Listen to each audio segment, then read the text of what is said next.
Cambridge, and welcome to What's That About from CCTV, Cambridge's best TV station. Today, our topic is school safety in the time of COVID. Woo! What are you doing, Max? As you know, Julie, for the last 23 years, our show has been answering all your pressing questions submitted on handwritten postcards delivered by the U.S. Postal Service, which we love, by the way, right, Julie? We sure do, Max. I don't know anyone who would possibly be against making sure our postal system has the resources it needs to deliver mail. People's lives depend on getting Social Security checks, pharmaceuticals, and voting ballots in a timely manner. No, a person like that would have to be sociopathically, cartoonishly evil, like an incompetent Bond villain. So anyway, what questions are we answering this week? Okay, Leslie from Glenwood Street asks, I have an 8-year-old at home and I still don't know how to plan for this year. If in-person school is going to happen, how will I keep my kids safe? If it's closed, how will I be able to keep my job? That's a good question, Leslie. Let's welcome our roving correspondent and subject expert, Special Agent Desmond Pomeroy. Special Agent Desmond Pomeroy. I don't know if he's coming. Desmond Pomeroy. Desmond Pomeroy. Well, hey, Max, I was just thinking of you guys. Hi, Desmond. I thought we agreed on 6:30. Sure we did. What was the question again? Okay. Leslie from Glenwood Street asks, if in-person school is going to happen, how will I keep my kids safe? And if COVID is and if it's closed, how will I be able to that's a very good question, Leslie. And I think the answer is nobody really knows.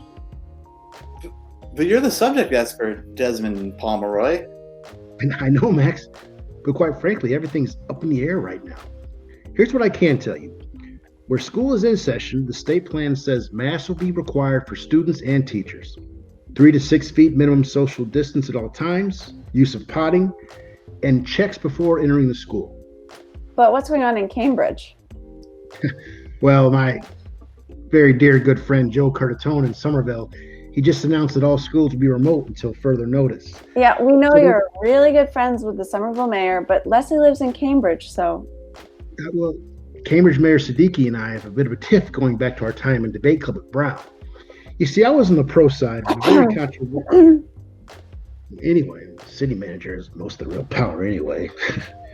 Look, the school committee did just vote to have Cambridge students from grades 4 through 12 learn from home, while students in preschool through 3rd will have the option to remote learning or go to the classroom for in-person teaching. Well, they do say that small children are less likely to be adversely affected by COVID. Yeah, although they're not immune, like a certain tangerine windpipe keeps trying to tell us. What's a tangerine windpipe? Is that like one of those airport things? The guy in the White House? Oh, yeah. I get it. I got it. I was just seeing if you guys did. Besides, Trump's been all over Twitter saying we should open up schools, like all over Twitter. Yeah, he also said they can open because all children are immune to the virus, which is just a lie. Anyway, also consider this. His son Barron's private school announced all teaching will be done remotely this year. What? And Secretary of Education Betsy DeVos has been trying to force schools to reopen while she's been working remotely from her 22,000-acre estate in Michigan. So what's good for the goose is something ganders. Exactly. Yeah, I got it.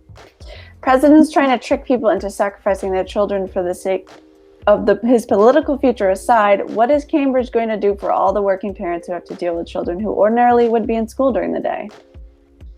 Yeah, well, that's a good point, Julie. It's put an extra hardship on people in a time when daycare is prohibitively expensive. That's even when you can find daycare facilities with openings in these COVID times. I also made a good point earlier about geese. Just want to make sure.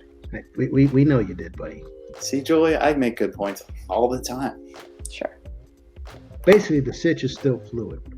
But my old debateful Mayor Siddiqui, he asked for a study of the feasibility of providing childcare for students learning remotely. She asked the city manager, the DHS, and other area partners to come up with affordable childcare options. Well, I guess that means they're aware there's a problem at least, but they don't have a solution? Not yet. Hey, at least they're looking at it. And Cambridge has some of the highest per capita income in the country. So you know they could afford it if they want to. Anyway, the public schools website's a good place to check for updates during these rapidly changing times. That's www.cpsd.us.